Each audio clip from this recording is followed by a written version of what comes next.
नमस्कार. कसे आहात आपण या अगोदर केस कसे वाढतील, केस गळती कशी थांबणे, तसेच गुडघ्याचा जो त्रास असतो तो कायमस्वरूपी कसा कमी करणे यावर व्हिडिओ बनवलेले आहेत.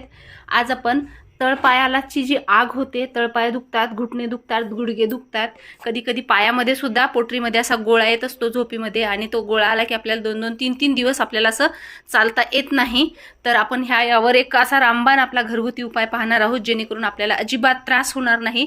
आणि जरी आपल्या पायात गोळा आला तरी त्याचा पूर्णपणे असर कमी होईल. तळपायाची जर आग होत असेल ती आग सुद्धा कायमस्वरूपी बंद होणार आहे, ते पण फक्त घरातल्या 2 वस्तू वापरून. त्यासाठी व्हिडिओ शेवटपर्यंत पहा. व्हिडिओ स्टेप बाय स्टेप पहा, नाहीतर तुम्हाला अजिबात फरक पडणार नाही. कारण स्टेप बाय स्टेप जर व्हिडिओ पाहिला तर तुम्ही ही कृती तुमच्या घरी स्वतः करू शकता. चला तर व्हिडिओला स्टार्ट करूया. आपल्याला यासाठी एक चमचाभर खोबरेल तेल घ्यायचं आहे. त्यानंतर तुम्ही इथं मोहरीचं तेल सुद्धा घेऊ शकता. हे एक आपल्या घरातली मेन वस्तू आहे. त्यानंतर आपल्याला यामध्ये टाकायचं आहे कापूर जो आहे तो आपल्याला असा थोडासा बारीक करून टाकायचा आहे. यामध्ये कापूर दुखण्यावर खूप कामी येतो, कारण जर आपल्याला त्रास होत असेल त्या जागेवर जर कापडाचं आपण जर लेपन लावलं तर नक्कीच दुखण्याचा त्रास कमी होतो. हे जे ऑइल आहे त्यात आपल्याला फक्त थोडंसं कोमट असं गरम करून घ्यायचं आहे. आपण ऑइल थोडंसं कोमट असं करून घेत आहे, जेणेकरून कापडाचं जे सत्व आहे ते ऑइलमध्ये पूर्णपणे मिक्स झालं पाहिजे.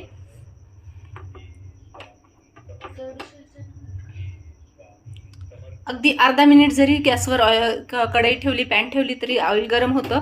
तर आता थोडंसं आपलं कोमट ऑइल झालेलं आहे, तुम्ही पाहू शकता.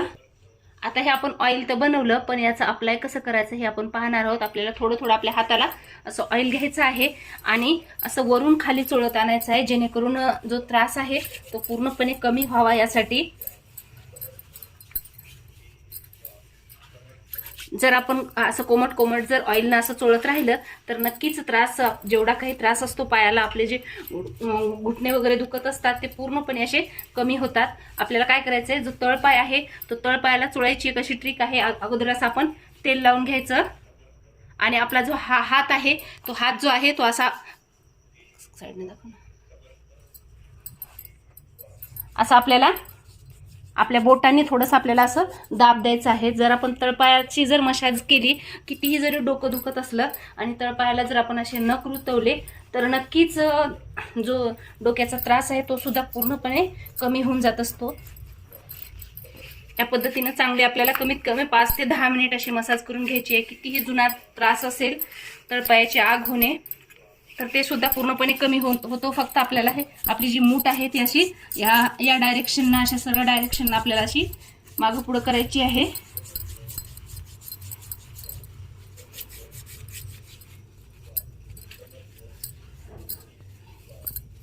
आपल्याला वरून खाली हात आणायचा आहे, खालून वर हात न्यायचा नाही आहे, कारण उलट आपल्याला चोळायचं नाही आहे. जे पोटऱ्या असतात आपण इकडे गुडघ्याला वगैरे पुन्हा चोळू शकतो. कितीही गुडघ्याचा जुना त्रास असला तरी पण तो पूर्णपणे कमी होतो.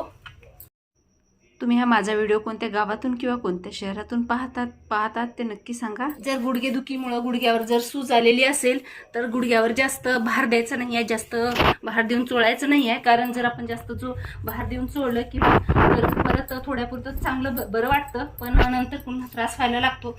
आपण काय करतो, थोडंसं दुखलं का पेन किलर खात असतो. पेन किलर खाल्लं की थोडक्यापुरतं थोडकं दुखणं राहतं आणि त्यानंतर पुन्हा दुखायला सुरुवात होते.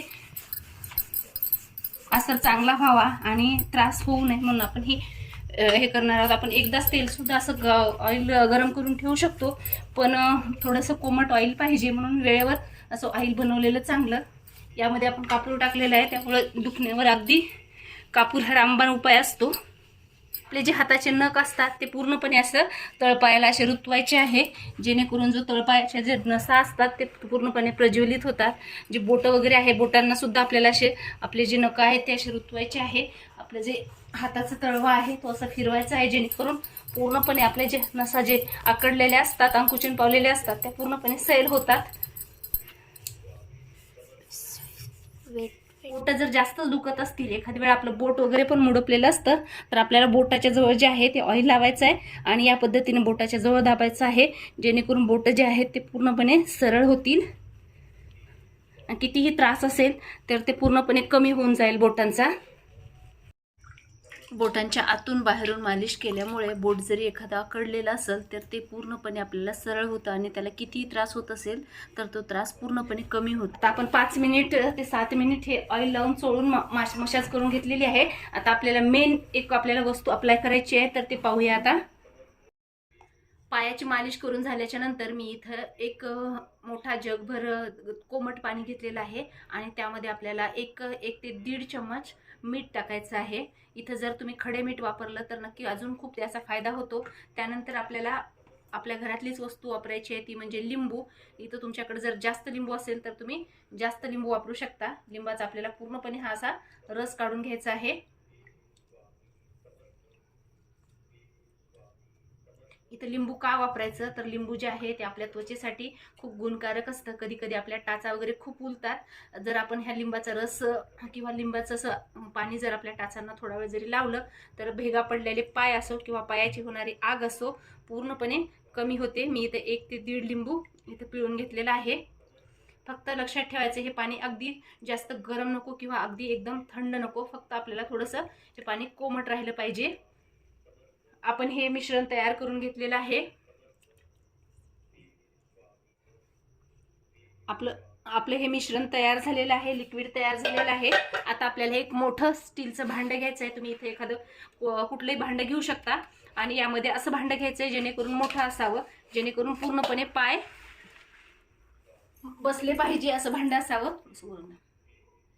आणि आपल्याला हे पायावर काय करायचं, हे जे पाणी आहे हे जे आपण लिक्विड तयार केलेलं आहे हे लिक्विड आपल्याला इथपर्यंत टाकायचं आहे की जेणेकरून पूर्णपणे पाय पूर्णपणे ह्या पाण्यामध्ये भिजले पाहिजे, पूर्णपणे मावले पाहिजे. म्हणून आपण कोमट पाण्यामध्ये पाय ठेवलेले आहे जेणेकरून आपल्या पायाच्या जे नसा आहेत, रक्तवाहिन्या आहेत त्या पूर्णपणे अशा प्रज्वलित होतात, सरळ होतात. आपण खूप मोठ्या पार्लरमध्ये जाऊन पेडिक्युअर मेनिक्युअर करत असतो आणि खूप सारे पैसे खर्च करत असतो.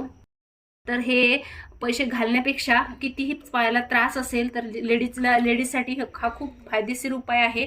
नक्कीच आपल्याला हे पाण्यात पाय कुठपर्यंत ठेवायचे आहे जेणेकरून हे पाणी पूर्णपणे एकदम थंड होऊ द्यायचं नाही, थोडंसं थंड होईपर्यंत ठेवायचं आहे.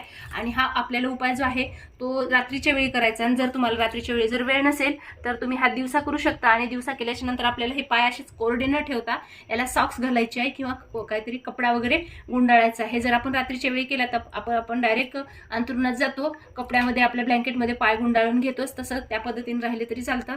फक्त एक 10 मिनिट आपल्याला हे पाय असेच ठेवायचे आहे. तुम्ही आठवड्यातून हा 4 वेळा जरी उपाय केला तरी तुम्हाला खूप आराम मिळतो.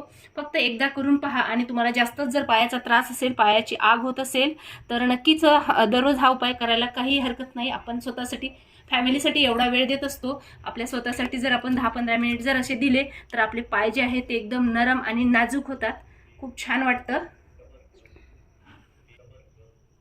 आपण पाण्यातून पाय काढून घेतल्याच्या नंतर आपल्याला काय करायचंय, थोडंसं कोरड्या कपड्याने पाय आपल्याला पुसून घ्यायचे आहेत.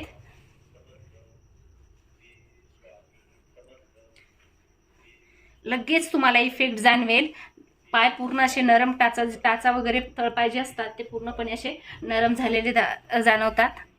तुम्ही पाहू शकता पूर्णपणे असे दबलेले दिसतात आणि एकदम असे गोरे गोरे जे काही मळ वगैरे आपल्या पायाला असतो तो पूर्णपणे निघून जातो. नक्कीच ट्राय करा. व्हिडिओ पूर्ण पाहिल्याबद्दल मनापासून खूप खूप धन्यवाद. Thank you so much.